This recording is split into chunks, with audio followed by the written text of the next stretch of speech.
This is Marco Reus. This is Shinji Kagawa. This is Nuri Sahin. Hello, this is Jadon Sancho. And you're listening to the Yellowwallpod podcast.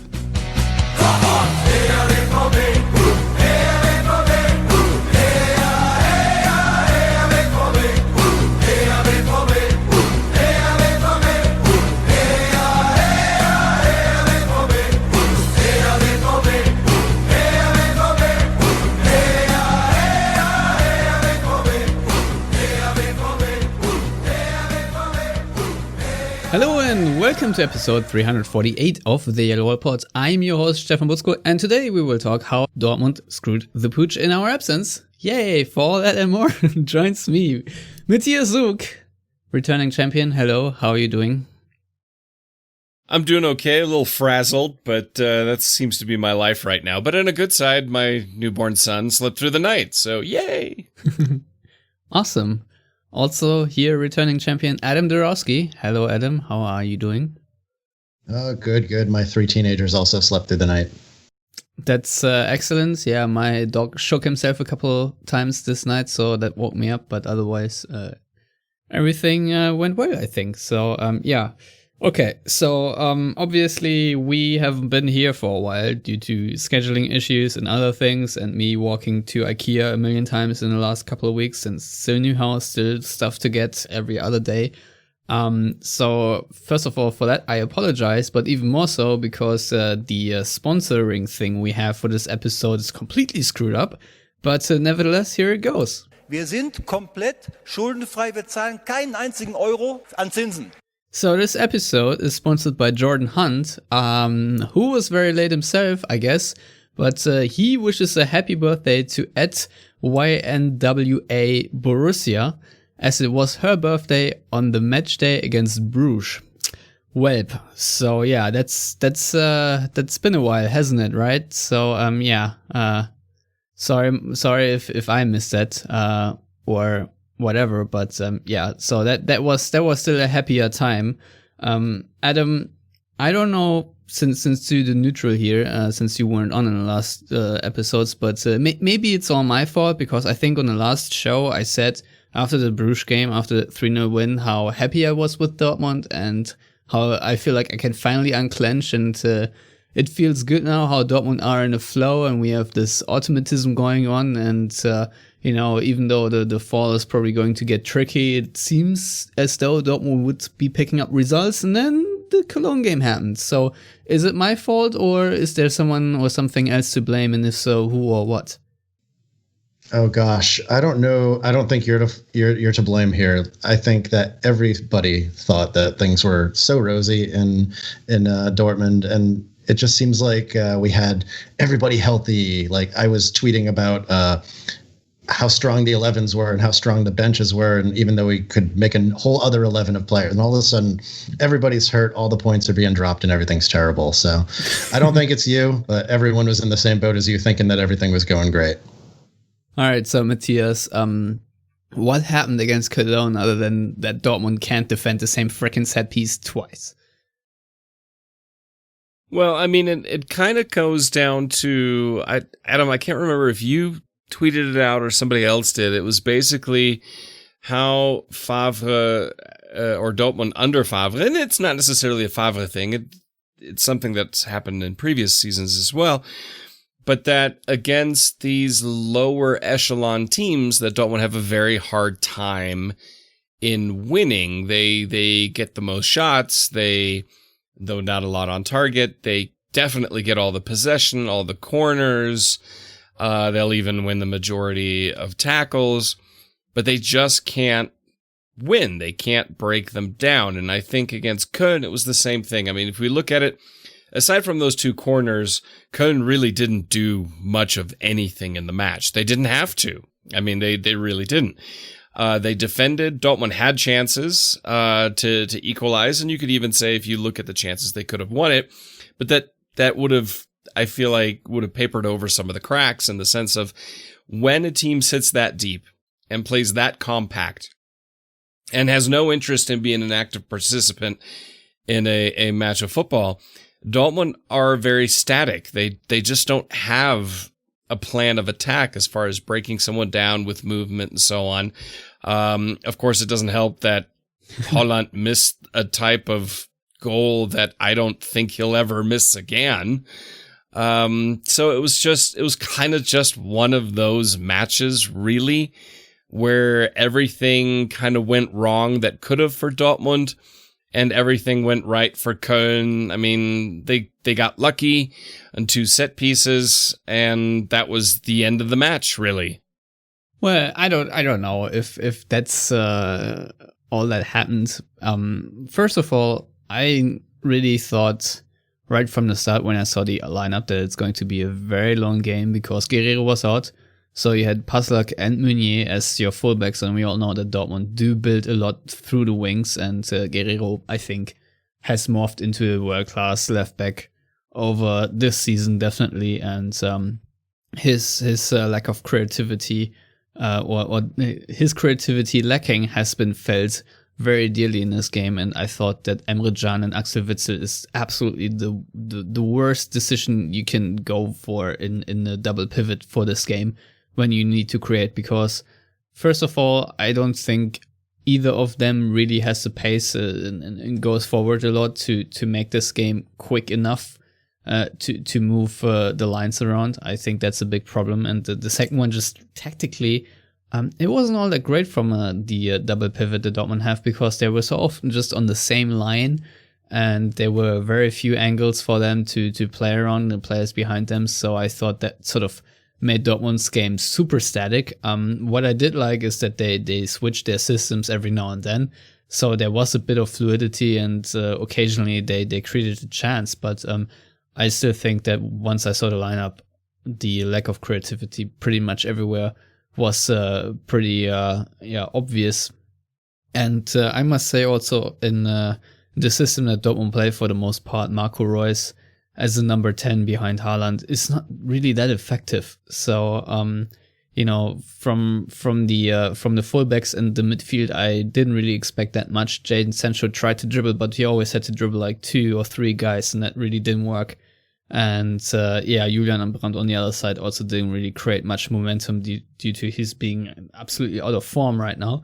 So I was like, okay, the only guys that really can create something here are maybe Hummels and Akanji, and they tried, but even Hummels had a couple of his classic long balls just finding absolutely nothing. So, a very frustrating game, and you just were waiting for something to change. And I mean, there was a bit of a spark.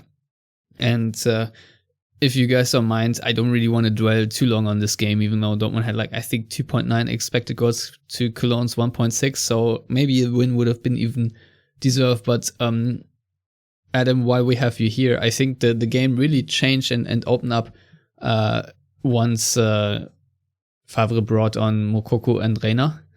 And I'll just hand it over to you and explain how Dortmund nearly got back into the game to either win it or equalize. Yeah, the chances definitely came towards the end of the game once those guys came on. I would actually say that this match, they had the chances. They should have had this win, because there were several chances throughout the game, not to jump ahead to the Frankfurt game, but I felt like that one it didn't feel like we had as many chances, because we had Sancho off the bar in the first few minutes. We had Hummels offside with his goal there that was brought back. Once Moukoko came on, he you also had had a Haaland miss where he hit the side netting in a chance that he often usually buries. Well, and a beautiful header from Hummels too that was saved by Horn. And when Moukoko came on, he had he got his this is the match that he had his first pre-assist, right? Yeah, he got his first pre-assist on the goal, and then towards the end of the game, it was him that would have had the pre-assist again too on the chance that Haaland missed too, where he essentially took a shot, but then Royce did really well to dig it out. I just felt like there were a lot of chances. I think that's why the XG is so high, and that doesn't even count the Hummels chance that was taken back because it was offside. But Moukoko in this match, I feel like it was night and day. When he came on, it was a spark, and that's what we were hoping he would do. I think we've seen in other matches too that maybe he is he has to, get used to this a little bit. He's a little bit raw, but the talent is there. There's just that turn that he made on his first chance was just beautiful. He just cut through the entire back line. And that's something that had been missing because, like you said, it was just really hard to break through Cologne. Yeah, and obviously Torgan Hazard also came on in the 61st minute and he scored the only Right. goal, which was a really well taken goal. Yeah. That was nicely created too. So I guess there are a couple of positives to take away from this game, but 0 points against Cologne, who are obviously second to last, is not great. Matthias, I don't know if you were referring or trying to refer to the tweet by Tobias Escher, who tweeted out that Dortmund lost 14 games in the Bundesliga Yes. under Favre, and Yes. 4 were against Bayern and 1 against Leverkusen and another team I forgot, I think Hoffenheim or so. And the other 7 were literally always against bottom dwellers or teams that fight against relegation. So obviously there's a bit of a theme here. Do you think that Lucien Favre is a coach that will always continue to struggle, where Dortmund lose points in exactly these games that you must not lose points if you want to win a title or, go very far and high in the Bundesliga? Absolutely. I have no doubt about that, but that's not news to us. I mean, this is something we've talked about now when he got hired, his first season, his second season, and again now, just because that's his style. He's not an aggressive, attacking, high press. He prefers when the opposition comes at him and there's room for counterattacking or I would say even patient buildup, just the expectations are different. I mean, his best period were at clubs like Nice and Gladbach, where you can really see that the opposition oftentimes, you try to open it up against each other, and that played into his hands, kind of like the first half of the first season with Dortmund, where teams came at Dortmund more, left space, and Dortmund torched them. Once the teams changed how they played Dortmund, things got more difficult. And that really hasn't changed. You're going to have to figure out how to break teams down that have no interest in being lured out, especially if you then concede a set-piece goal twice, the same one, to the same guy. Which really, I mean, that's not a standard theme for Dortmund this season. They've been pretty good against set pieces. So, I don't want to harp on that per se, but then it gets really, really difficult. And that's the difference between Dortmund and Bayern.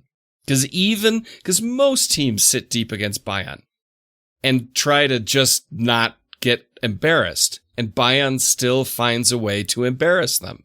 And that, I don't know if it's individual quality. I don't know if it's tactics. Probably a combination of both, even though individual quality is there for Dortmund. But part of it is also the willingness to do something. You had, I can't believe I'm saying this, but you had Mo Dahoud on the bench, and he is a creative player. He is your prototypical playmaker. And to not utilize him in this match, when it's so obvious that it's difficult, and every single time under Favre, when you've played against deep-lying teams that are this defensive and Dortmund have had problems, they've played a double pivot like they did against Köln. Whether it's Witzel and Can or Witzel and Delaney, there is zero creativity. You add to that the fact that, I'm sorry, Julian Brandt is complete waste of space right now on a pitch, and you get this kind of match. Torgan Hazard, to me, should start ahead of Julian Brandt because he is a more creative, more dynamic, and more direct player. And that is exactly what Dortmund need. In matches like that, 100%. Adam? Yeah, when you have the midfield that's struggling with creativity, and then you add the fact that you don't have Guerrero, who's just a secret weapon, it's tough to find where the creativity is going to come from, because Raf is he's so dynamic down that wing that he can make up for a midfield that isn't doing all that much in terms of creativity, and he just goes around it and creates on his own.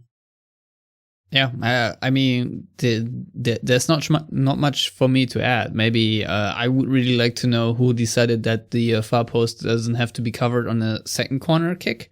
I mean, yes, Dortmund were down Meunier, but I think usually that's maybe down to the goalkeeper, but I don't know how Dortmund handle it. Either way, that was a bit of headless chicken defense right there. And I remember talking to my wife, Meunier goes off, maybe that'll help Dortmund in a way that it reinvigorates them, because it was Hazard coming on for Meunier. But I was like, yeah, but before that, they need to survive the set piece, and obviously 5 seconds later, the ball was in the net. So that's just really frustrating, because let's put it this way: this is pretty much a rookie error. To a team like Dortmund, this must not happen. I mean, obviously Cologne don't have a lot of strengths, but they have a lot of tall players, and I think the last time around they faced off, at least in Cologne. They also opened the scoring due to a corner kick. So this can happen, obviously, but also just really annoying that I think in both situations that it was Marius Wolf who sort of flicked it on, and idiot me was talking down a sort of curse of the X on the previous episode, and then obviously Dortmund get hit by Marius Wolf, get hit by Giro Immobile, and then who was it in the Frankfurt game? Wasn't it Rode that assisted to Kamada or something like that? That was Hinteregger who assisted there, but okay, yeah. Well, yeah. I only saw the highlight literally for 1 second. That's all. It just flashed on my screen. I didn't bother to look it up again. So, all right, good. Let's retract that bit. But anyway, point still stands. I shouldn't jinx things like that. Yeah. So moving on, unless anyone has still anything to say about this game. After that, Dortmund drew against Lazio, which obviously was always going to be a fun one once you know who Antonio Mateo Lajos is, the Spanish referee who is always somewhere in the center of attention. So again, a very classic Champions League game where not much happened. I would say Dortmund playing with the Gio Reyna, Marco Reus, and Torgen Hazard up top, and then you had Delaney and Bellingham, which I think was the much better option. And obviously Dortmund, I think, reverted to the back three with Lucas Piszczek coming back, and then obviously you had Matteo Morey and Rafael Guerreiro. So in many ways, a completely different team. Obviously, in the meantime, Haaland picked up the hamstring injury, which will rule him out for the end of the year, and we'll talk about that in a second. But when I saw the lineup, I was way more hopeful about Dortmund getting all 3 points in there. Matthias, why in the end was it not the case? Minus the refereeing decision, but it wasn't also like Dortmund were so dominant that they could have blown Lazio away. Well, I'll argue that they should have. Dortmund, if you look at the full match, yes, Lazio had some great moments in that second half. But the first half, Lazio really didn't show up. They only showed up for about 15 to 20 minutes in the entire match, and it was all in the second half. Dortmund should have put this one away significantly sooner. They were on the front foot. They were playing well. They were playing with energy, dynamism, and movement. And not having your only striker obviously proved to be a bit of an issue. And like you said, that's something we will talk about because I want to talk about it. Yeah, go ahead and talk about it. And, but of course it's not helped by the referee who, I doubt he listens to us, but he's an asshole. And, he told people on the Dortmund bench to shut up already early on after a clear foul against a Dortmund player that wasn't called. I've watched plenty of La Liga in my time. I despise the man. He's kind of one of those guys who gets international call-ups, kind of like Felix Bräuch, who you're also like, how? I mean, how does the guy still have a job given, anyway, betting scandals aside, he's just kind of a prick. And that kind of falls into that same category. When I saw the ref, when I saw the first calls, I think I was like, this is not going to be good. You just mistook Felix Bräuch for Felix Zweier, unless they were more sorry. Yes, sorry. But yeah, both sorry. are valid. Different Felix, same prick. Yeah. Okay. Anyway, moving on. Moving back on topic. But anyway, you could just tell that it wasn't necessarily going to be Dortmund's night from a refereeing standpoint. But I hate to blame the ref for Dortmund not getting the points, even though in this case, I don't even know you can blame the ref. You kind of have to blame whoever was, watching VAR. But it doesn't come down to that. You got to put a match away before that. And Dortmund could have, granted, so could have Lazio, but I feel like Dortmund had more control over longer periods of the match and really should have just done more with it. So I think that until the 60th minute, Dortmund were clearly in the driver's seat. And I think I tweeted around the 60th minute just before Dortmund started to make substitutions that now would be a good time for Dortmund to put the game away. And this is literally when Nico Schulz came on for Guerrero, and I was like, oh boy, things might, become a little bit more tense. And wouldn't you know, just 5 minutes later, Schulz sort of caused this penalty. I don't know, it was a weird sort of dive, but I'm still not entirely sure whether he touched the ball first or whether it was the Italian player. Adam, what did you make of this penalty? On the one hand, it's a little clumsy on the one hand. On the other hand, you also clearly see on the replay that it was a dive. Yes, it was. I don't know what else to say. I've tried watching this thing a million times to see why it was chosen this way and why it didn't go to VAR, and I can't come up with anything. I mean, he looks like he just got the ball and then the player just fell over him. And it's incredibly frustrating because up until that point, I was happy. I was entertained. They were a little bit leaky at the back at times, but they were looking pretty good going forward. And it was a fun match to watch. But then once that happened, basically as soon as Guerrero comes off, we love Guerrero. He's amazing. And he comes off, Schulz comes on. And of course, immediately this happens to Schulz, the guy who really could use some good luck on his side to break into this team. And this happens. And then immediately after that, for him to get this beautiful shot to score and redeem himself, and it pulls wide. And it just gets to the point that it's like, man, the luck he has, I just felt bad. Like he needed something better than what happened to him. But unfortunately, it didn't happen. And, towards the end of the match, it just didn't get any better. Roman Berkey's the one that kept it close. Yeah, that's true. We must mention that he really made a handful of really good saves in this one and kept Dortmund in this tie. And Lucien Favre in the end really made sure to emphasize that that he is sort of happy with the point because Dortmund did qualify. And I think in the German Sky feed broadcast interview, there was a bit of a kerfuffle with Patrick Wasserzieher because apparently the interviewer did not understand the substitution rule because they were asking why after Hummels limped off the field after taking that knock from Guerrero, why he couldn't make another substitutions. Because if you do not know, and I think there were a couple of people who asked this, you only can substitute in 3 instances. So there are basically 3 substitution slots, but you can make 5 substitutions of players. So if you make a double swap, that's fine. You can substitute 3 players or 4 players or 5 players at one time, but you can't substitute 5 players individually one by one. So it's kind of crazy that a guy who was paid a decent salary to interview people and be a sports journalist basically doesn't know that. So that was a bit embarrassing. And so it was kind of funny when Favre said that we are qualified, unlike you. So that was a fun one from Favre. But otherwise a bit annoying that Dortmund have to travel to Zenit now. Sort of still having to win because I still think you want to win this group. Matthias, otherwise, what were the positives from this game other than Guerrero scoring? And I think, wasn't it Reina who got the assist? Oh no, that was Hazard, was probably Reina with a pre-assist or something like that. It was a nice move. I got that.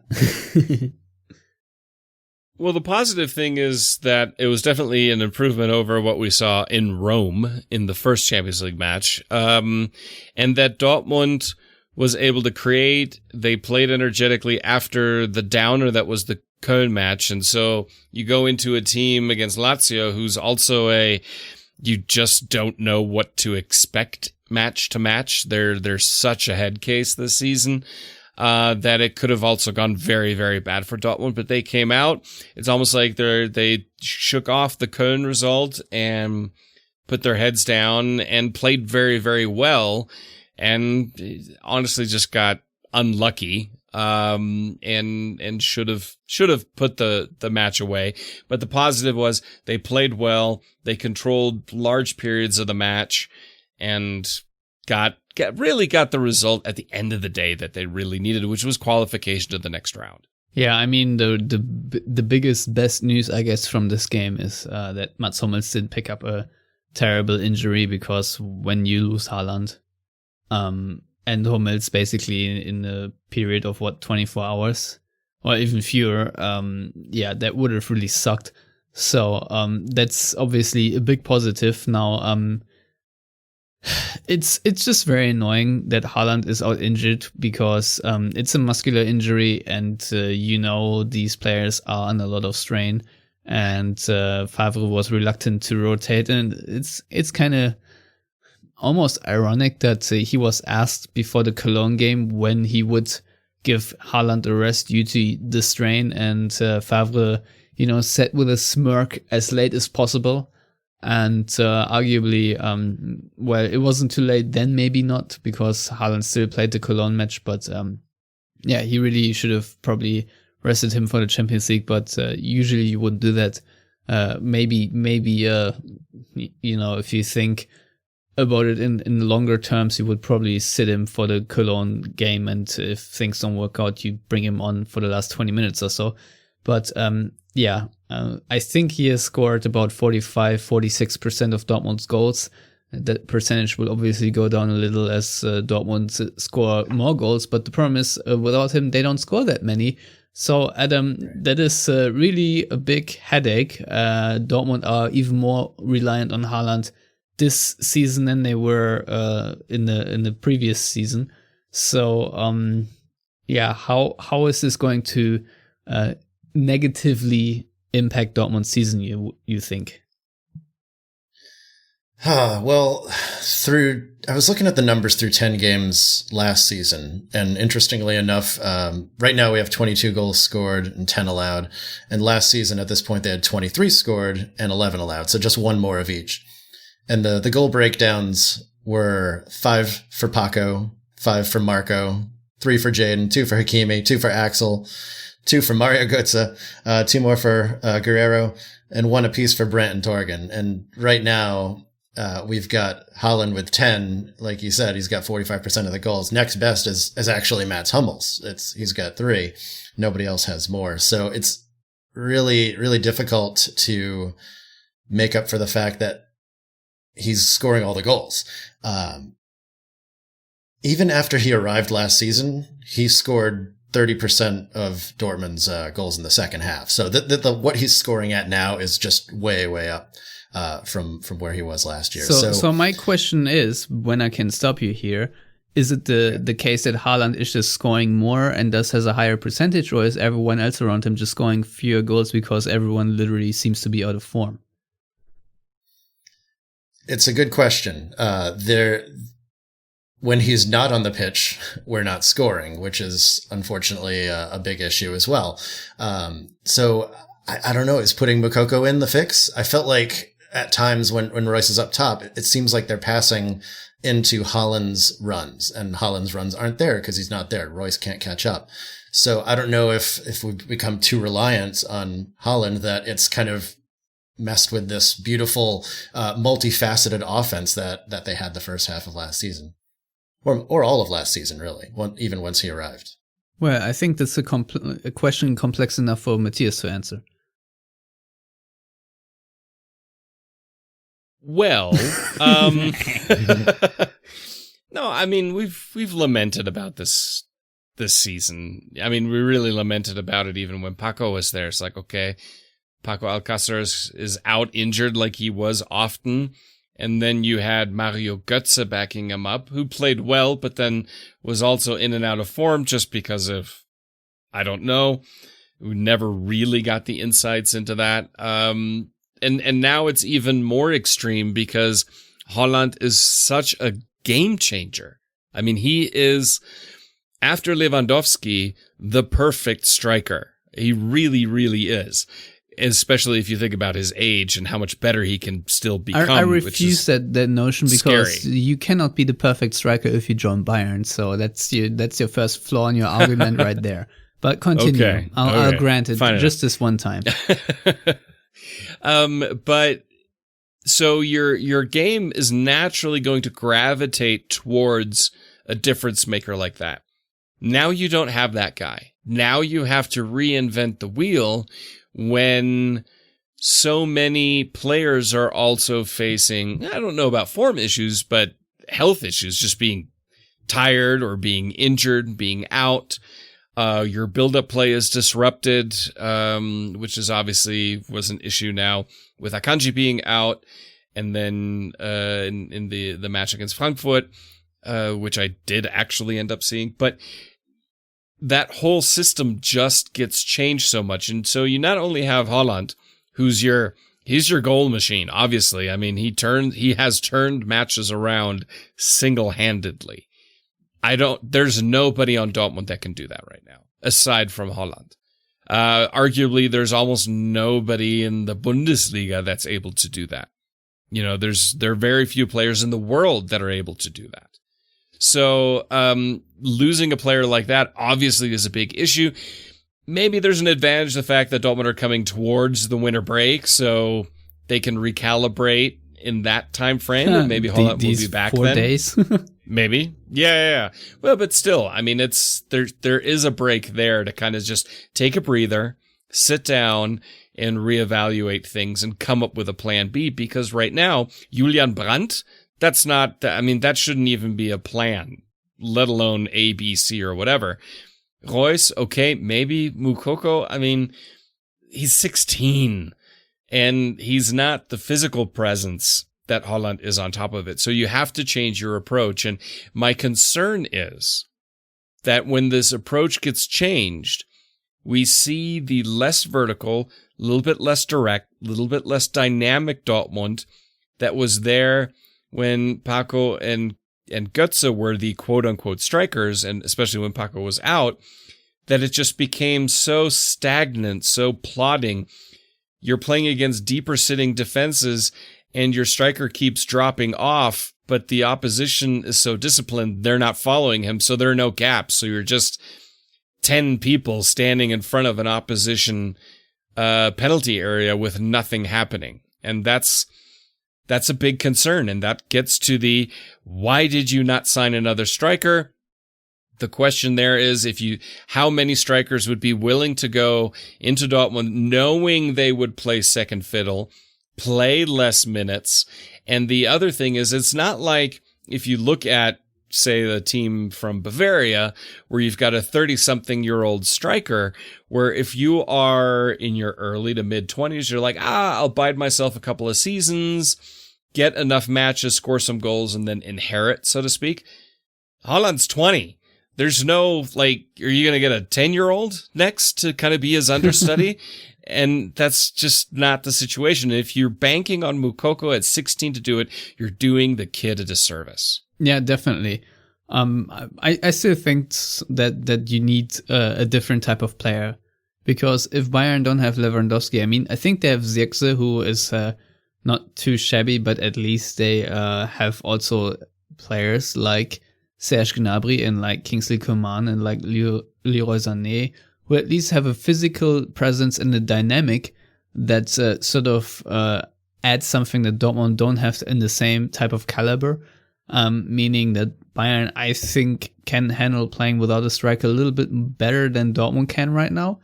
And obviously, if you look at RB Leipzig, they also have a handful of strikers. So I still think that Dortmund should have in a long-term planning way, should have found someone, if it's a talent or so, at number 2. I mean, you need to find someone, even if it's freaking Dimitar Berbatov again, who will sit on the bench and knows he'll get a couple of games because Haaland will either get injured, which he apparently does from time to time if you play him every freaking game, or you just try to use these couple of minutes. I mean, Adrian Ramos managed to do that as well. So, I mean, it happened before.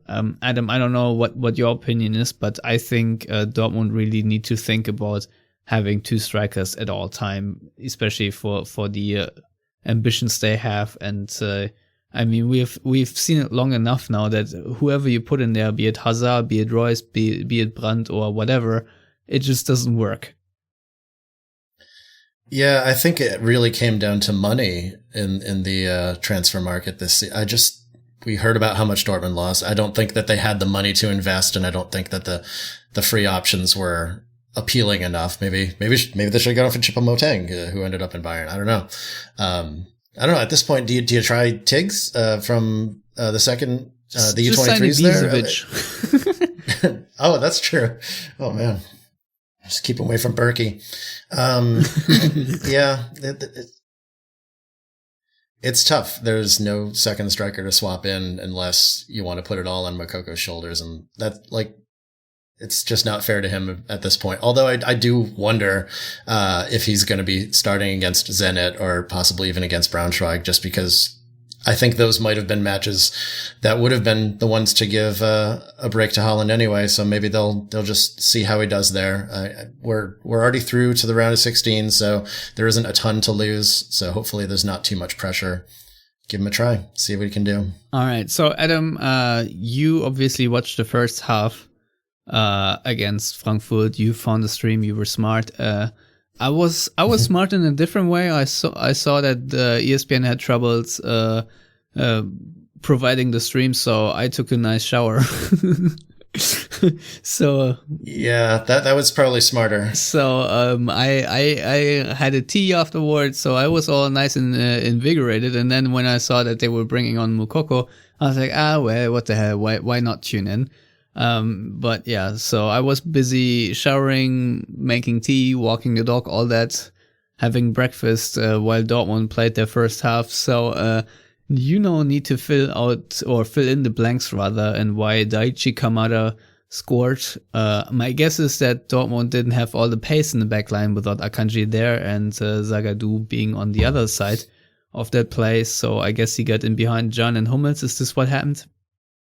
Yeah, John was the one that played Kamada onside, and a lot of it has to be down to this pass from Hinteregger. He just pulled out this Mats Hummels pass, like the entire length of the pitch.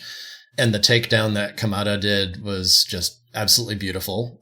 It's one of those things. It was just a perfectly crafted goal.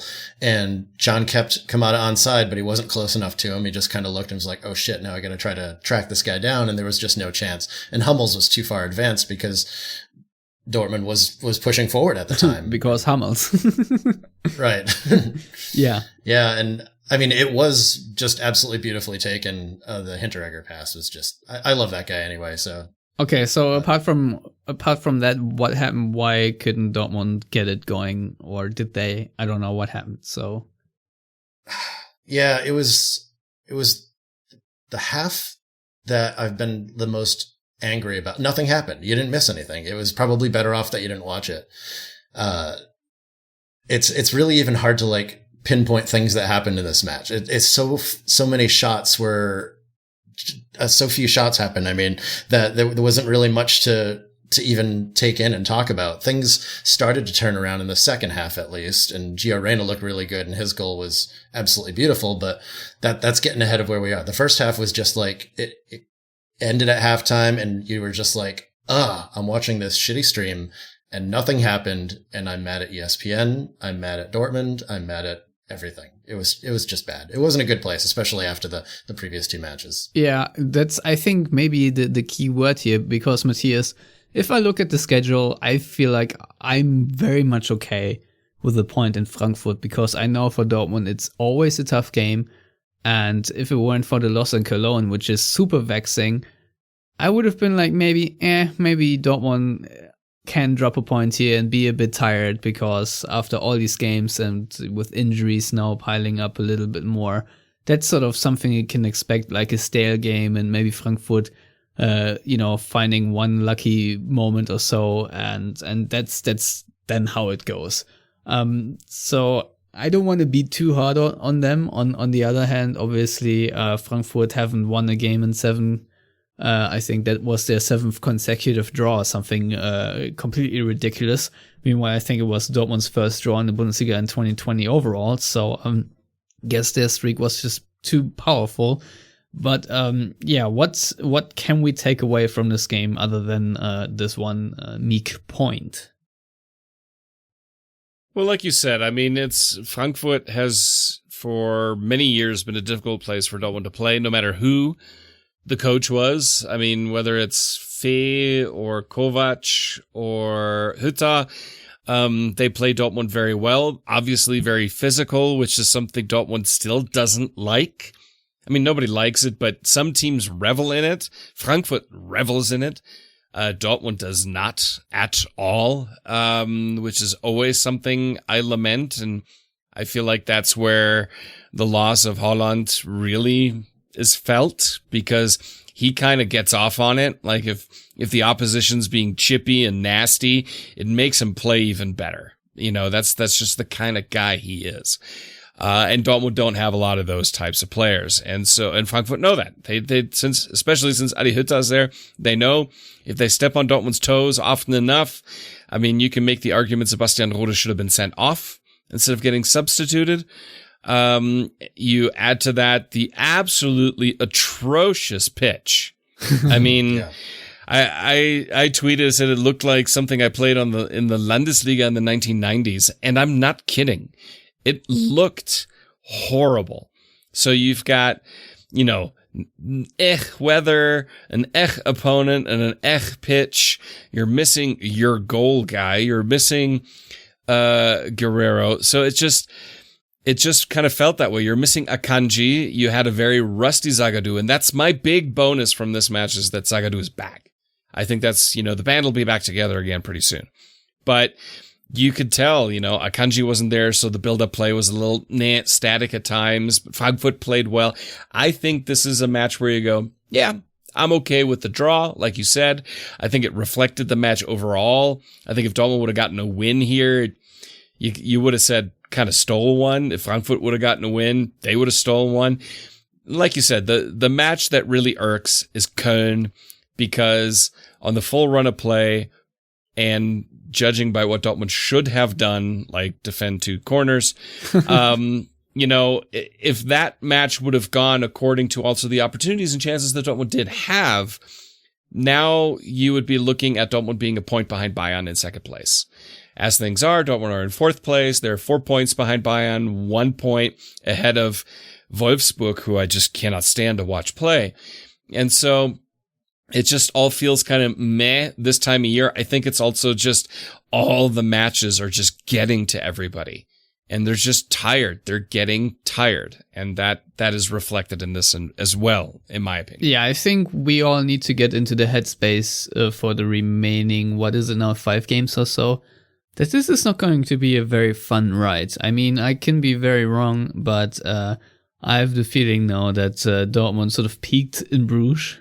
Sort of a streak of games where I was very happy with everything that happened, and once I uttered that I was happy, the hammer came down, and the injury witch made her rounds, and here we are traveling with -9 players to Zenit St. Petersburg, which is obviously great. But before we talk about that, I will say this: I thought the second half obviously wasn't too shabby. It was nice to see Moukoko getting the 45-minute run, which says a lot about how much Favre trusts him.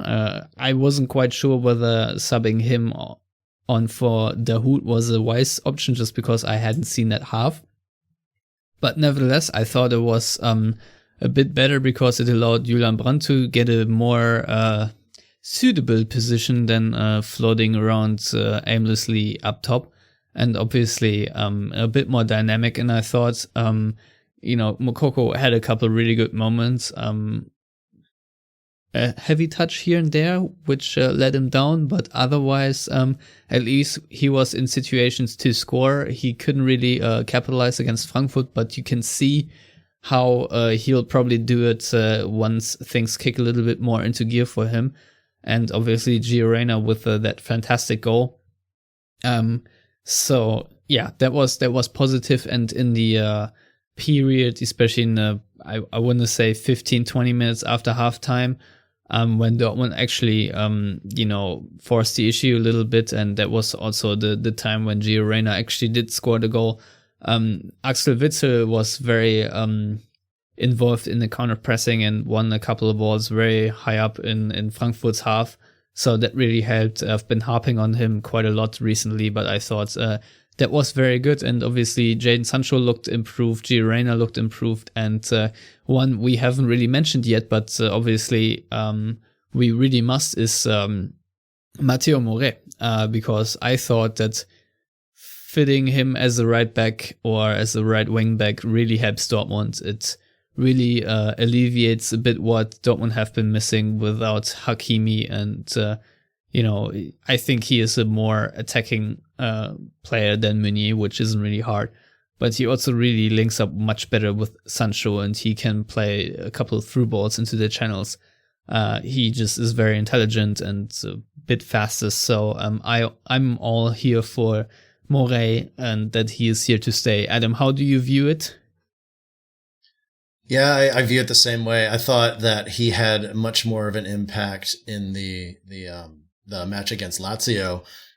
This is Moret. I think that he did really well there. In fact, I think it was his defensive numbers that stood out even more. So it's interesting that Meunier is maybe more of a defensive player than Moret is, but Moret's numbers really kind of stood out there. He looked good against Frankfurt as well. And I think that shows it's really tough, because even the players that are coming in, I feel like most of them are performing well. Like even against Lazio, Piszczek came back in and looked great, I thought. So it's tough to pinpoint what it really is. And I think a lot of it too is chance conversion, that they're just not, one number that I wanted to point out too is the Favre overperforming XG thing that he does every year. That's gone. Like it's completely gone this year. In his first 2 years in Dortmund, he overperformed his XG by first 25 goals, then 21. They're running at negative 1.6 right now. So they're making all the chances. It's just, they're just not being converted, which feels strange because Haaland feels like he's converting everything. But I know that's not really about Moret, but it was just something that I felt like I needed to add to it as well, is just the chance conversion. But going back to Moret, I think it's really encouraging that he can swap in and do really well there. I don't know what took so long. It feels like there's been something in training, that some reason that he wasn't playing at all yet, because it seemed like Meunier was the one that was playing every single minute. But we have more bodies there that we can use, and it's good to rotate there as well. Yeah, especially if you look on the other side and you have Nico Schulz there. He can have a solid performance, which I think he did. But he is no Guerrero, he is not Mr. Creativity. And Hoffenheim had this one play where they would draw out an opposition fullback and then play from the half space on it. Usually, was instigated by Vogt or someone else, and then through midfield, and then you found Nico Schulz always perfectly in that left space, and he had the entire pitch to run in and then have his cross or whatever, or even cut into more toward goal and do something from there. And that really helped him in his Hoffenheim days, that there was an actual tactical play and scheme designed for him, which Hoffenheim ran multiple times every game. And right now Dortmund don't really do that. And so, he is not really performing in the same vein, I would say. And I think that the fact that Dortmund paid, I think, was it 25 million for him? That hurts a little right now. I'm honest, because, he is a German international and he's a solid player, but he is also not bringing Dortmund to a new level when he comes in. he's just the one of many players, the sort of sub that you want to bring on if you don't have anyone better, sort of. So that's a bit of a sad story right now, especially with all the bad luck he had against Lazio. So Matthias, how do you view the fullback situation, especially in the light of that Dortmund now probably only have Schulz and Passlack left to play against Zenit? Well, I mean, if we talk about Moret, what I like about him is more playmaking. He also is less hectic than Passlack. I like Passlack. He's a likable guy, but he always comes across as very hectic. He makes me anxious just because it's almost like we have a border collie and he runs around a lot. And if he doesn't get, the right kind of stimulation and hikes and playing with the ball, he's just a little ball of anxious energy. And that's Felix Passlack. So Felix Passlack is a border collie. Whereas Moret he just seems calmer. And why it took so long, I don't know. Maybe there's a language barrier in communication, understanding tactics. I don't know. I agree with Nico Schulz. I think also with Meunier. Meunier is a fullback, not a wingback. Nico Schulz is a wingback, not a fullback. So if you're playing the 4-2-3-1, Nico Schulz is not going to play well. If you're playing a back three with wingbacks, Nico Schulz is going to play better. And the same thing in reverse can be said for Meunier. So with all that being said, you've got not a lot of choices. I don't know, is Moret also out? Yeah. Or are we talking about just he's also out? Yes. Well, he's Piszczek. Is Piszczek out? I'm not entirely he's out. sure, but I think he is good to go. But I don't know. I think he's good to go. But then, with Akanji being out, and then it's just a bit of a mess right now. With so many people, especially in the defense, that are out to try to get a team somehow put together. You're going to have to play Passlack on the right and Schulz on the left because you don't have anybody else really at this point. Hazard? Even in a back four, I wonder how he'd do against Zenit. Because I wouldn't want. I know Zenit isn't good. I mean, let's be honest. But to have him as just a fullback, I also don't know if Dortmund will play a back four, to be honest, because they will play with Hummels and Zagadou as center backs. And I don't know if Favre will do that. I feel like either you put in Emre Can there or Piszczek or something like that. So I'm not entirely sure if it's going to be a back four. So it might be Schulz on the left or Passlack and then Hazard on the right. Maybe. I don't know. Who knows what kind of lineup Favre will come up with, because on the one hand, yes, you need to win. On the other hand, Stuttgart is maybe the more important game. I don't know how Dortmund view that, and maybe they think they can beat Zenit with whatever lineup we'll see tomorrow. We'll find out very soon.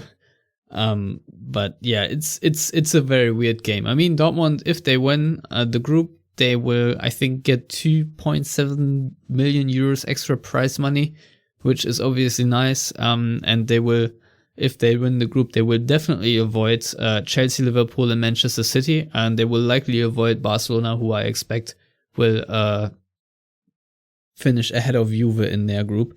And then potentially you can draw either Atletico or FC Salzburg, either one of Shakhtar Donetsk, Real Madrid, or Inter. You can draw Porto, Atalanta, or Ajax, Sevilla, Juve, PSG, or Manchester United. So the draw in the next round, in the round of 16, won't be very easy for Dortmund, and I'm very intrigued how they will with what they will come up once the Champions League restarts in the knockout rounds. I think it's sometime mid-February, so we'll see about that.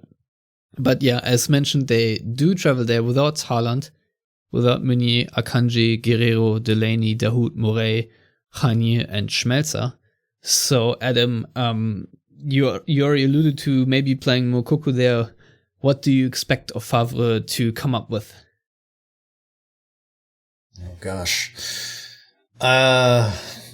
Given the depth issues elsewhere, I think it's less likely that we're going to see Moukoko up top, just because it's going to be more of a makeshift lineup anyway. So I don't know if putting Moukoko at the top of that is the right thing to do. So I'm guessing that Royce will probably start up top.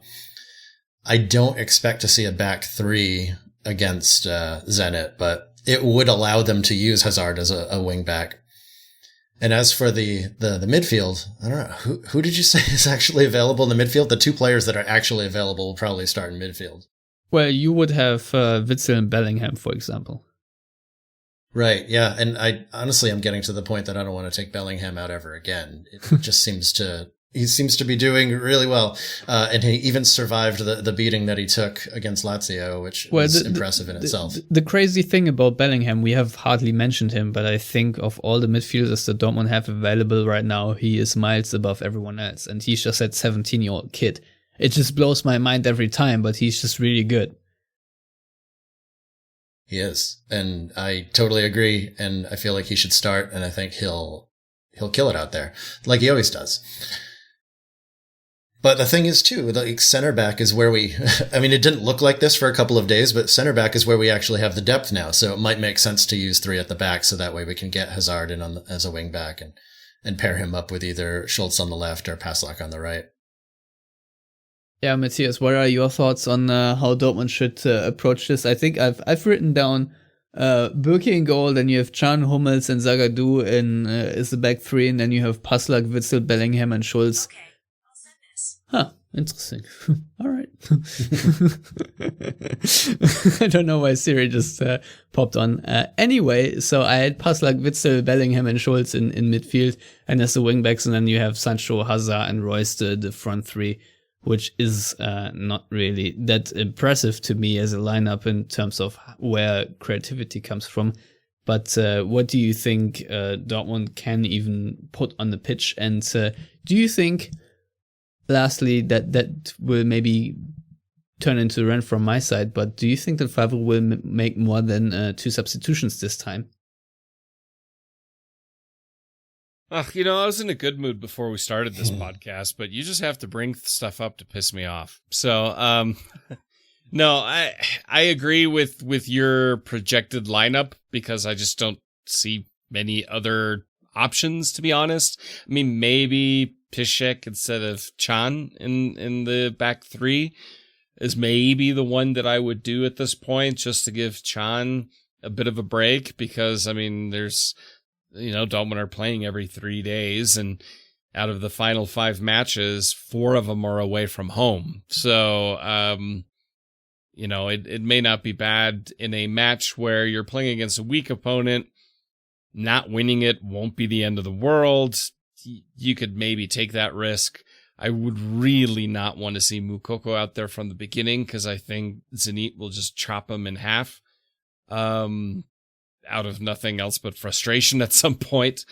So yeah, your lineup sounds about right. And as far as the lack of substitutions, until you mentioned on Twitter, checks notes, 2 substitutions, it didn't even really dawn on me that was the case. And you can't complain about injuries and fatigue when you have 5 substitutions you can make and you don't even make the pre-pandemic amount of substitutions you can make. So I don't know. I mean, I know we've complained about this in the past about not using all substitutes, waiting until the last second to even do anything with Favre. He should have done more because the Frankfurt match just wasn't really going anywhere, knowing the fixture congestion ahead.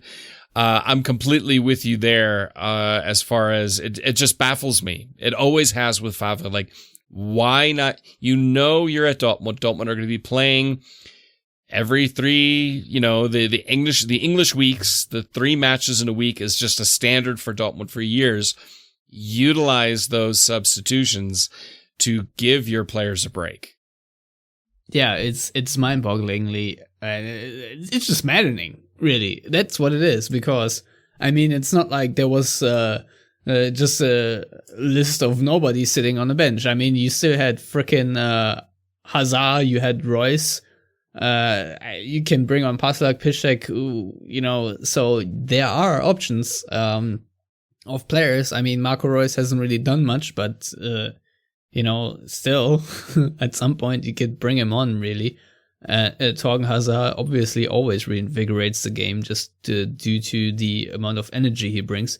So that's just very, very annoying. So yeah, I don't know. I don't have too many more things to say about this game, and I don't know how much of a preview I can give regarding the Zenit game. I mean, we'll be back here on Thursday. So, Adam, if you have any closing thoughts on this entire period of shittery, be my guest. I mean, my only stat on the subs is just while you guys were talking about it, I clicked all the way back to the Arminia Bielefeld match, and it's a direct correlation. When he uses 5 subs, we win. When he doesn't, we drop points. Huh. It's perfect correlation ever since match day 6. Huh. You hear that? Great. Now we're all even didn't more use mad. all his subs against Bayern, Cologne, Lazio, and Frankfurt are the matches he didn't use all his subs. I guess because it was going so well. That was a joke. Yeah. I got nothing. All right. I know. I've long been on the Favre in train. Well, or just the not Favre out train, I guess is what I was on. Like I wasn't, but it gets harder. It gets harder. I mean, things like that, and I don't know. Yeah, I'm swinging back and forth on this one because I do rate Favre as a coach. I think he's a good coach, and I think good replacement will be hard to find. But at the same time, there are some decisions where I really do scratch my head. But who knows? Does the next guy do a better job in that regard? I do not know. So, having Lucien Favre on there is all right, but at the same time, we're literally losing to frickin' Peter Bosch Leverkusen, who already lost their star players in Kai Havertz and whatnot, and Kevin Volland and Dortmund are the team that retained Jadon Sancho and Erling Haaland and whatnot. So just in this Doppelpass way of making an argument here, as if I may do so right now, it just, in this sort of context, it's a little bit annoying that Dortmund are in 4th place right now and not doing much better. So, Matthias, was it a good thing that Bayern and Leipzig drew, or do you not care at this point anymore? Well, I don't know about not caring at this point anymore. I mean, we've heard that, it's 10 matches. It's like there's still a lot of season left. So, I think a draw, though, is very good. Also, because you could see some vulnerabilities from both sides, which was important to observe. But there's still plenty of season left and plenty of crazy season left with a ton of fixture congestion. Odds are both Leipzig and Bayern are still going to be playing at the same amount of matches that Dortmund does. So, I would caution people against completely overreacting again already at this point. And Stefan Butzko. I also, yeah. Well, no. For me, Lucien Favre is a great coach. People that say Favre out, when you say who should bring in, and you get thrown names that will never ever happen or that are just, completely unrealistic. It's like, okay, fine. If that's who you are, that's who you are as a fan, fine. I'm definitely for the Favre in for the rest of the season, and then we'll see what the end of the season brings type of person. I don't know, Erik Ten Hag. I mean, there's so many things that could still happen, but for now, Lucien Favre is an excellent coach, and he's doing an excellent job. I think he has the highest points per game of any Dortmund coach. Is that I Last time feel I like checked, that's it a was stat correct. I read. Yeah. Yes. So I mean, he's outperforming Jürgen Klopp, but the big difference is Jürgen Klopp won 2 Bundesliga titles in a DFB Pokal. Yeah. And Dortmund are not there yet with Lucien Favre. Will they be there at the end of the season? Could be. So Yeah, let's just get that second striker in January, okay? All right. So yeah, that's the thing. So there's the transfer window right around the corner. And it wasn't really on my mind. And just, oh God, I just realized a couple of days ago, oh no, there's more silly season to deal with. It just closed. I was just glad it closed because I hate transfer rumors. And now this entire shit show will start again. Please, dear God, save me. But here we are. Anyway, I guess we'll end the show with the old Durchhalteparole, hashtag keep the faith or whatever. But no, let's end the show on this perspective. It always can be worse. Schalke now are on a streak of 26 games without a win. This could be us because Dortmund is not that far away from Gelsenkirchen. The cities are different, but not that different. So, decision makings could have been opposite or swapped or whatever, and it could have been Dortmund now on the next step to relegation. Meanwhile, Schalke and things in Dortmund are far more rosy, so I'm just very, very thankful for that. So in the meantime, Adam, please tell our listeners how to get in touch with you on Twitter if they choose so. All right. Seems like we're getting out of here without doing an actual prediction, but... Oh, yeah, sorry. Just go ahead. All right, I'll go with the prediction as well. I just think that it's going to be a struggle again, but we'll squeak by 1-0 the way that we should have against Lazio. This time it'll actually happen. But yeah, you can find me on Twitter at FußballTwit. Awesome. You can find me at Stefan Butzko, and I think Dortmund will win 2-1. What about you, Matthias? Well, you can find me on Twitter at Matthias Hook, and I will definitely also be talking about Tasmania, Schalke, Gelsenkirchen on Twitter because it's just funny. And it's really funny that Tasmania Berlin are really praying that their unique selling point isn't taken away by Schalke. I know, it's like the reverse Miami Dolphins. Yeah. It's funny. My mother-in-law is like, when the Steelers go undefeated, there will definitely be an asterisk because they're from Florida and they're like Dolphin fans and all that. So it's the same thing. But I think Dortmund are going to win 2-0 against a very woeful Zenit side. Awesome. And with that, I say, as always, everyone out there, thank you for listening. We'll be back on Thursday. Until then, goodbye.